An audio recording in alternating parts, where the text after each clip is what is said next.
जय माँ काली। जीवन में कुछ लोग ही हमें ऐसे मिलते हैं जो सही मार्गदर्शन दे सकें। आज मैं प्रेमानंद महाराज जी के बारे में कुछ बातें आपके साथ शेयर करना चाहूँगी। उनकी हालत बिगड़ते हुए देखकर सबको दुख हो रहा है। जो भी व्यक्ति आध्यात्मिक है उनके साथ जुड़े रहना चाहता है। मैं थोड़ी सी अपनी कहानी जो प्रेमानंद जी के साथ मेरा अनुभव है वो मैं आपके साथ शेयर कर रही हूँ। और मैं उनका नाम लेते ही पता नहीं क्यों मुझे रोना आता है। पता नहीं क्यों, मैं जानती हूँ क्यों रोना आता है। और इस वीडियो को देखने के बाद आप भी समझ पाएंगे कि मैं क्यों रो रही हूँ, मतलब मुझे रोना क्यों आ रहा है। देखिए, जब महाराज जी की वीडियो वायरल होने लगी 2021-22 में, तो उनकी बातें मुझे समझ नहीं आती थी। मतलब उनकी बातें इतनी कड़वी सच्चाई होती है ना कि नॉर्मल व्यक्ति को इतना सब कुछ आसानी से हजम कर पाना मुश्किल है। उनकी बातों में राधा रानी का बखान होता था और मैं माँ काली की भक्त, तो मुझे थोड़ा सा जेलसी होता था। बाकी बातें तो मुझे समझ में आती थी कि क्या सच है, क्या गलत है, क्या सही है, मतलब क्या गलत है। लेकिन जब वो राधा रानी को सर्वोपरि बताते थे तो मुझे थोड़ा सा जेलसी फील होता था।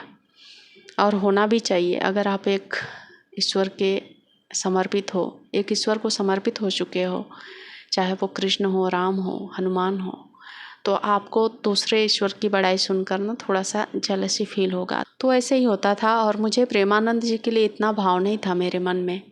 उनको बस एक नॉर्मल सा साधु सन्यासी समझ के उनकी बातों को सुनती थी। ठीक है, वायरल हुए वीडियो तो सबके पास पहुंचती है। कुछ समय ऐसा बीतता गया ना, तो और कुछ समय के बाद मैंने एक चमत्कार ही समझिए। जब भी मेरे जीवन में कोई परेशानी आती थी, कोई भी प्रश्न उठते थे जीवन से रिलेटेड या फिर अध्यात्म से रिलेटेड, तो जब मैं मोबाइल या फिर टीवी चालू करूँ ना, तो प्रेमानंद जी की वीडियो आती थी। मैं उनका, और वीडियो आने का मतलब ये नहीं था कि उनकी वीडियो आई, वो प्रश्न का जवाब लेकर जैसे आए हों। ऐसे ही कुछ दिन चला तो एक बार मुझे एक सपना भी आया था, जो मैं सपना आपके साथ शेयर कर रही हूँ।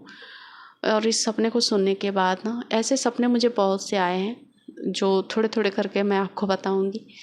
जैसे कि वो सपना आया जब मैं कहीं पर तो थी, एक सुनसान जगह था, ज़्यादा पेड़ पौधे नहीं थे, रेतीला जगह था, रेत था वहाँ पर। तो वहाँ पर मैं देख रही हूँ छोटा सा जलाशय है और उस जलाशय के किनारे पर मैं बैठी हूँ और साइड से सभी साधु सन्यासी गुजर रहे हैं। वहाँ से प्रेमानंद महाराज जी भी गुजरे और उनके जो एक नवलगिरी शायद बाबा जी हैं, नवलगिरी नागरी, हाँ नागरी, जो भी बाबा जी हैं वो भी गुजरे हैं।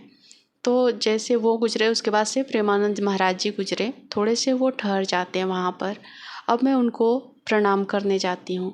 उनके पैरों को जब मैं प्रणाम करती हूँ तो वो उनके पैर नहीं थे, मतलब प्रेमानंद जी महाराज जी के वो पैर नहीं थे, वो किसी दिव्य शक्ति का पैर था।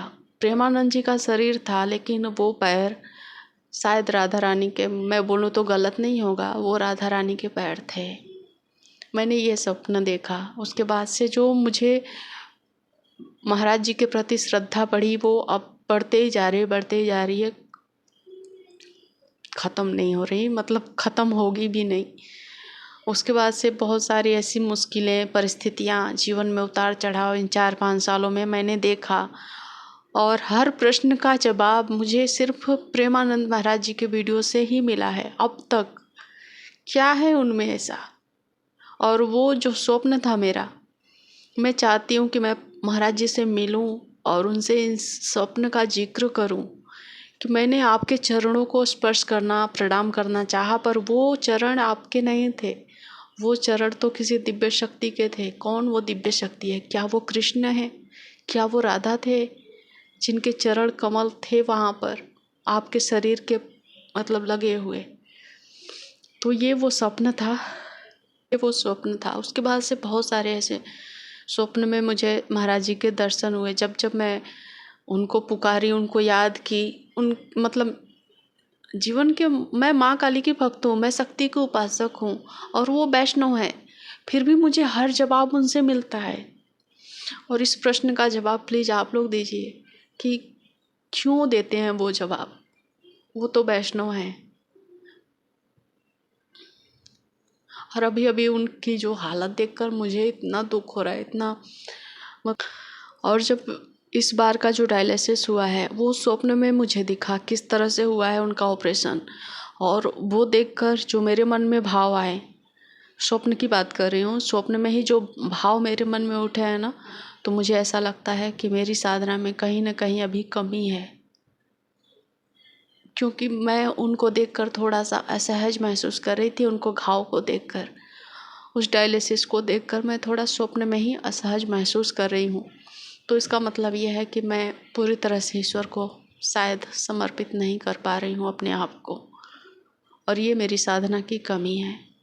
आप लोग ज़रूर बताइएगा कि आप सब प्रेमानंद महाराज जी के बारे में क्या सोचते हैं। और मैं चाहती हूँ कि वो इस पृथ्वी से जाए ही ना, इस दुनिया से ना जाए।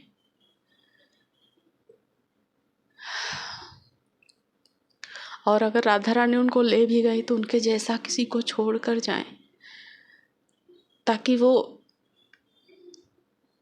ईश्वर भक्तों का सहारा बन सके, उनके प्रश्नों का जवाब दे सके।